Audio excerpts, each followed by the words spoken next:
सुखी रहने के लिए इधर उधर क्यों भटक रहे हो? सुख बाहर है ही नहीं, बाहर क्यों खोजते हो? बाहर से मिलने वाला सुख तुम्हें लंबे समय तक सुखी नहीं रख सकता। किस से मिलने वाले खुशियों का तलाश कर रहे हो? क्या वे तुम्हें खुशी दे सकते हैं? क्या उसे पाने से हमेशा खुश रह पाओगे? अगर वे आपसे दूर चले जाए या उसे खोने पर जैसे पहले खुश थे, क्या वैसे ही रह पाओगे? ऐसा हो ही नहीं सकता कि किसी को खोने या ना होने पर तुम उसी अवस्था में जैसे सुखी से जी रहे थे वैसे जी ही नहीं पाओगे।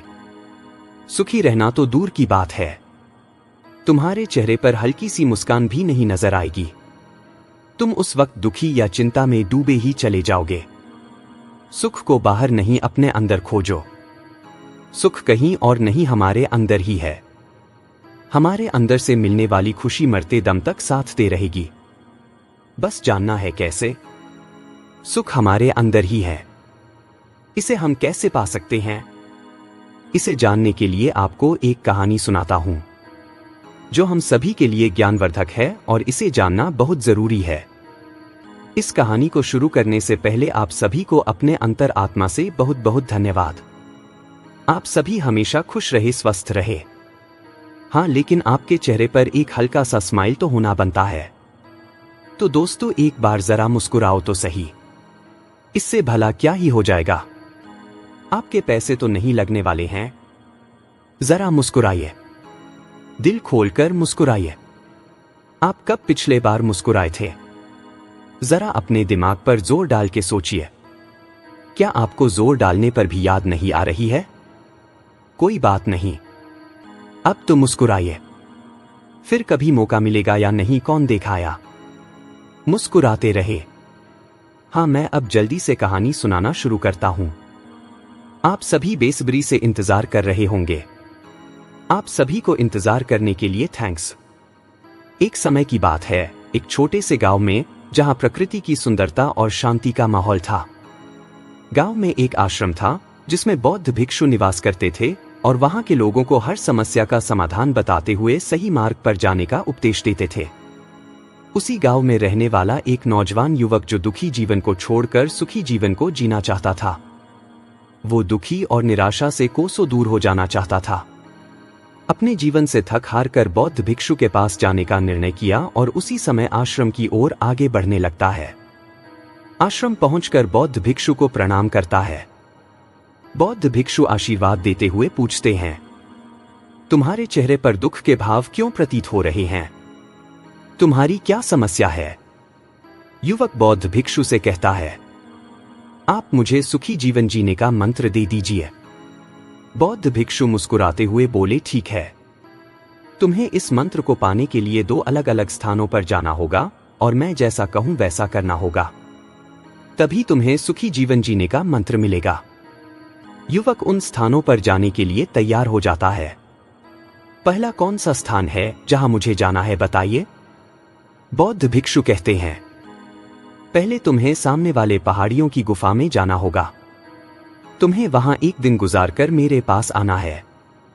वहां तुम्हें जो भी चाहिए वो सब कुछ मिलेगा। बस तुम्हें उस गुफा में आवाज लगाना है। पर ध्यान रखना, उस गुफा के अंदर से कुछ भी नहीं ला सकते, क्योंकि वो जादुई गुफा है। युवक बौद्ध भिक्षु को प्रणाम करते हुए आश्रम से निकलकर पहाड़ी की ओर चला जाता है। गुफा तक जाने का रास्ता गांव के बाजार से होते हुए जाता है। अब वह युवक बाजार से होते हुए उस गुफा के पास पहुंचता है। उस गुफा के अंदर जाते ही उसकी आंखें खुली की खुली रह जाती है। युवक उस गुफा में ऐसा क्या देखता है कि उसकी आंखें खुली की खुली रह जाती है? यह जानने से पहले लाइक और सब्सक्राइब जरूर करें, ताकि ऐसे ही ज्ञानवर्धक कहानियां सुनने को मिलेंगे और अपने लाइफ को सही राह पर ले जा सके। वह युवक जैसे ही उस गुफा में प्रवेश करता है, वैसे ही उस गुफा में मौजूद ढेर सारे हीरे, मोती, सोने, जेवरात देखते ही उसकी आंखें खुली की खुली रह जाती है। ये सब देख युवक बहुत खुश होता है। कुछ समय बाद उसे जोरों की भूख लग जाती है। वह खाने के सामान को इधर उधर उस गुफा में खोजने लगता है, लेकिन उसे खाने के लिए कुछ नहीं मिलता। तब उसे ध्यान आता है, मैं तो भूल ही गया था कि आवाज लगाने से जो चाहिए वह मिल सकता है। खाने की सामग्री सैयद इसलिए नहीं क्योंकि भोजन ठंडा या खराब हो जाता, तब वह उस गुफा में आवाज लगाता है, मुझे खाने के लिए रोटियां चाहिए। उसके बाद जादू की मदद से वहां खाने के लिए रोटियां आ जाती है। इसके बाद रोटी के कुछ टुकड़े खाते ही सोचता है, मैं कितना बेवकूफ हूं, मुझे खुद पर हंसी आ रही है। जब मैं कुछ भी मंगा सकता हूं तो मैं वह खाना खाऊंगा जो इतना स्वादिष्ट हो कि राजा महाराजा भी नहीं खाए होंगे। अब वह उसे गुफा में आवाज लगाते हुए कहता है, मुझे खाने के लिए ऐसा स्वादिष्ट खाना चाहिए जो आज तक राजा महाराजा भी नहीं खाए होंगे। अब उसके सामने जादू की मदद से ढेर सारी स्वादिष्ट भोजन आ जाती हैं।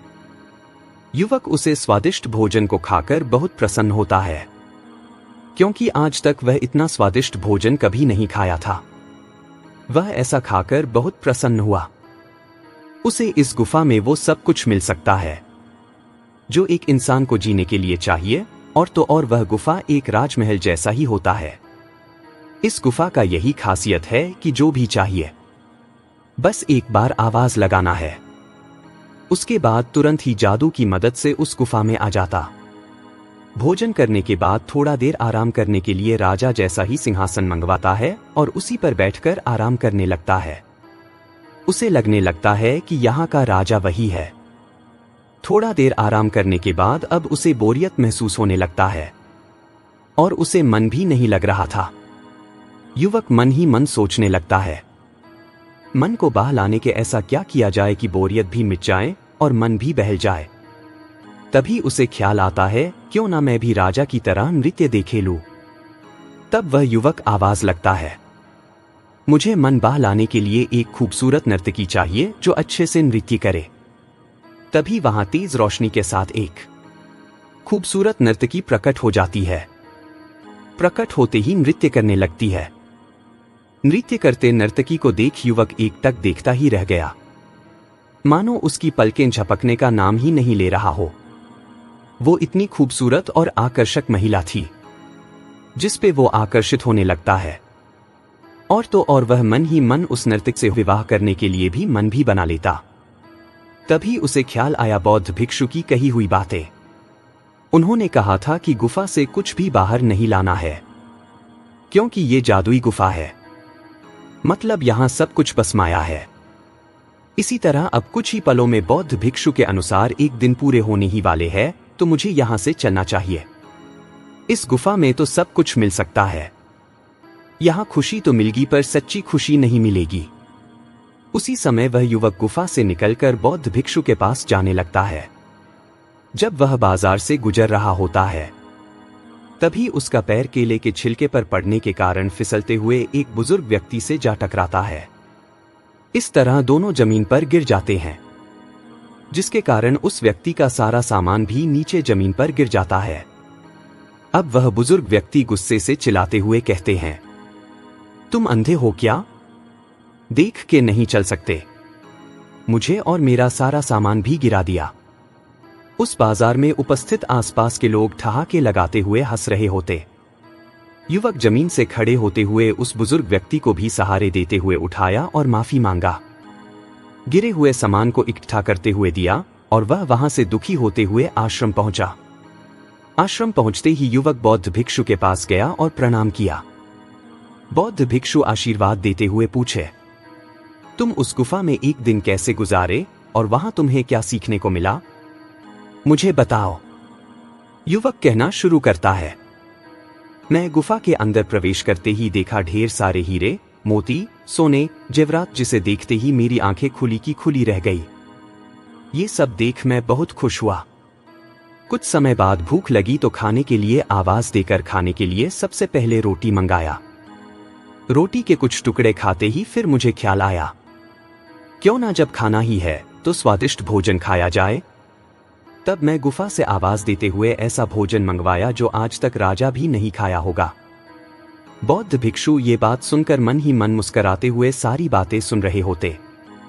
युवक कहता है, स्वादिष्ट भोजन खाने के बाद आराम करने के लिए राजा जैसा ही सिंहासन मंगवा लिया और आराम करने लगा। कुछ देर आराम करने के बाद बोरियत महसूस होने लगा। तब मुझे मन ही नहीं लग रहा था तो मैंने एक नर्तकी को आवाज देकर बुला लिया। नर्तकी इतनी खूबसूरत थी कि नृत्य करते देख मैं उस पर आकर्षित हो गया और मैं उससे विवाह करने के लिए मन ही मन सोच लिया था। तभी मुझे आपकी कही हुई बातें याद आता है कि इस गुफा से मैं कुछ भी बाहर नहीं ले जा सकता। तभी मुझे आपकी बातें समझ आ गया कि क्यों नहीं उस गुफा से भी नहीं ला सकता।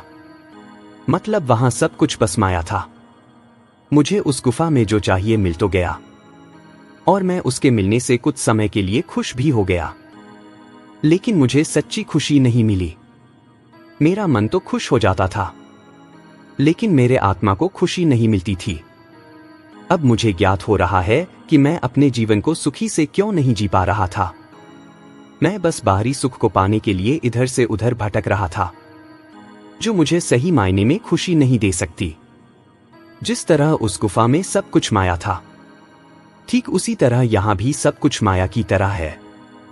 यहां भी इंसान को भोगने के लिए वो सब कुछ मिल सकता है जो एक इंसान को भोगने के लिए चाहिए। जैसे मैं उस गुफा से बाहर कुछ भी नहीं ला सकता था, वैसे ही इंसान इस जन्मभूमि से भी कुछ नहीं ले जा सकता। बस अच्छे कर्म के सिवाय तो हमें अपने जीवन को खुशी के साथ जीते हुए अच्छे कर्म भी करते रहना चाहिए। बौद्ध भिक्षु युवक से बहुत प्रसन्न हुए और बोले, तुमने बिल्कुल सही समझा। माया को त्याग करने वाला ही आनंद में जी सकता है। ब्रह्मांड में जो भी अस्तित्व में है, उन सब पर ईश्वर की कृपा है। माया को त्याग कर सत्य का आनंद लेना चाहिए। किसी की भी धन संपत्ति की इच्छा ना रखें। इसका अर्थ है ईश्वर की कृपा को हर जगह उसकी उपस्थिति आ जा सकता है। इस तरह हमारी चेतना केवल ईश्वर पर केंद्रित होती है। तब हर तरह की भिन्नता समाप्त हो जाती है, क्योंकि तब उस ब्रह्मांड का अस्तित्व इस संसार की हर शय और हर वस्तु से प्रकाशित होने लगता है। जैसे जैसे हमारी चेतना का विकास होता है, हम इस सांसारिक माया से मुक्त होकर और सत्य और वास्तविकता में अपना सच्चा आनंद ढूंढ लेते हैं। युवक बौद्ध भिक्षु से कहता है, क्या यही है सुखी जीवन जीने का मंत्र? तब बौद्ध भिक्षु मुस्कुराते हुए बोले, हां, लेकिन यह आधा अधूरा मंत्र है। इस मंत्र को पूरा करने के लिए तुम्हें दूसरे स्थान पर भी जाना होगा, तभी यह मंत्र पूरा हो पाएगा। पहले तुम यह बताओ, अभी भी तुम्हारे चेहरे पर वो खुशी नहीं है जो होना चाहिए? युवक कहता है, दरअसल मैं जब गुफा से वापस लौट रहा था तो मैं जैसे ही बाजार पहुंचा, वैसे ही नीचे गिरे हुए केले छिलके पर मेरा पैर पड़ा, जिसके चलते मैं फिसलते हुए एक बुजुर्ग व्यक्ति से टकराते हुए दोनों ही नीचे गिर गए और बुजुर्ग व्यक्ति का सारा सामान भी गिर गया, जिसके कारण गुस्से से बोले, तुम अंधे हो क्या? देख के नहीं चल सकते? और बाजार में मौजूद आसपास के लोग देखकर हंस रहे थे, जिससे मुझे बहुत बुरा लगा। बौद्ध भिक्षु मुस्कुराते हुए उस युवक को समझाते हैं, बस इतनी सी बात के लिए दुखी हो गए, लोगों की बातें अपने दिल पे ले लिए और खुद को ही दुखी होने देकर खुद को ही कष्ट दे रहे हो। इससे तुम्हारा ही स्वास्थ्य खराब होगा। लोग तुम पर हंसे या फिर बोले, तुम पर निर्भर करता है कि तुम ग्रहण करना चाहते हो या नहीं। अगर तुम्हारे काम का है तो ग्रहण कर लो, अन्यथा अनदेखा कर दो। नकारात्मक चाहे जो भी हो, ग्रहण ही नहीं करना है। जब तुम ग्रहण ही नहीं करोगे तो तुम्हारे ऊपर फर्क ही नहीं पड़ेगा। दुखी होने का यह भी बड़ा कारण है कि नकारात्मक ऊर्जा को ग्रहण करके प्रतिक्रिया करना। खुद पर इतना काबू रखो कि कोई तुम्हें दुखी नहीं कर पाए, जब तक तुम ना चाहो। लोगों का काम ही है हंसना, लोग तो हंसेंगे ही ना। जब कोई दूसरा गिरता है तो ठहाके लगाकर हंसता है, जब वो गिरता है तो वो दुखी होता है और लोग ठहाके लगाकर हंसता है। ये तो चलता ही रहेगा। अगर इंसान चाहे तो दुख में भी सुख को खोज सकता है। गिरने के बाद भी ईश्वर को धन्यवाद देते हुए कह सकता है, मैं तो अभी सही सलामत हूं, मुझे बस थोड़ा चोट लगा है। वह भी मुस्कुराते हुए खुशी खुशी से ठहाके लगाते हुए शामिल हो सकता है और लोगों को आश्चर्य में डालते हुए उसका आनंद ले सकता है। ये सब छोड़ो, क्या वे बुजुर्ग व्यक्ति से माफी मांगे थे और वो तुम्हें माफ कर दिए थे। तब युवक कहता, हाँ, उन्होंने मुझे माफ कर दिए। बौद्ध भिक्षु कहते हैं, सैयद तुम उन्हें माफ नहीं कर पाए हो और उनके कहे हुए शब्दों को अपने अंदर दबाए हुए दुखी महसूस कर रहे हो। तुम एक बार जरा सोचो, क्या उन्होंने जानबूझकर कहे थे नहीं ना? वो तो दर्द के मारे उनके मुख से निकल गए। अब तुम भी कर दो और अपने आत्म को इस बोझ से मुक्त करो। युवक अपनी आंखें बंद करते हुए अपनी हथेली को हृदय पर रखते हुए कहता है, मुझे माफ करें, मैं आपकी बातों को दिल पर ले लिया था और दुखी हो रहा था। अब मुझे ज्ञात हो गया कि ये सब जाने अनजाने में हुआ। मैं भी आपको दिल से माफ करता हूं। आप हमेशा खुश रहे। आपको बहुत बहुत धन्यवाद। अब वह इस बोझ से मुक्त होकर बहुत प्रसन्न हुआ। बौद्ध भिक्षु भी युवक को खुश होता देख बहुत प्रसन्न हुए और बोले, अब तुम्हें अधूरे मंत्र को पूरा करना है। इस मंत्र को पूरा करते ही सुखी जीवन जीने का मंत्र भी तुम्हें मिल जाएगा। युवक कहता है, इस मंत्र को पूरा करने के लिए मुझे दूसरा स्थान बताए। इसके लिए मैं बहुत ही उत्सुक हूं। बौद्ध भिक्षु मुस्कुराते हुए बोले, इसके लिए तुम्हें सामने वाले वन में जाकर ध्यान करना होगा। उस वन में ध्यान करने के लिए तुम्हें उचित स्थान मिल जाएंगे। वहां तुम्हें खुद को जाना होगा, खुद पर विजय पाना होगा। इस बार तुम्हारे लिए आसान नहीं होगा। तुम्हारा मन बार बार भटकेगा, फिर भी तुम्हें हार नहीं माननी है। तभी तुम्हें सुखी जीवन जीने का मंत्र मिल सकता है। युवक बौद्ध भिक्षु को प्रणाम करते हुए जाने के लिए आज्ञा लेता है और आश्रम से निकलकर वन की ओर चला जाता है। इस वीडियो का अगला पार्ट आने तक आप सभी इंतजार करें। तब तक आप सभी खुश रहे, स्वस्थ रहे। नमो बुद्धाय।